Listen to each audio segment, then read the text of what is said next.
ఆయన వారిని నిత్యమును కూర్చుండబెట్టును, వారు గణపరచబడుదురు. ఈ బలవంతుడైన దేవుడు ఏం చేయగలుగుతాడు అనంటే, దేవుని ఆశ్చర్య కార్యాలు ఎలా ఉంటాయి.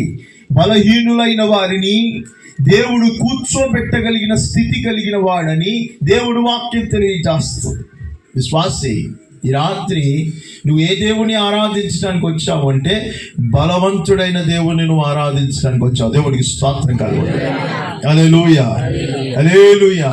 విశ్వాస జీవితంలో దేవుని యొక్క సన్నిధికి వచ్చిన మనం, విశ్వాసి దేవుని గురించి కీర్తనకారుడు అంటాడు. బైబిల్ చెబుతున్న మాట 81వ కీర్తన మొదటి వచనంలో, 81వ కీర్తన మొదటి వచనంలో,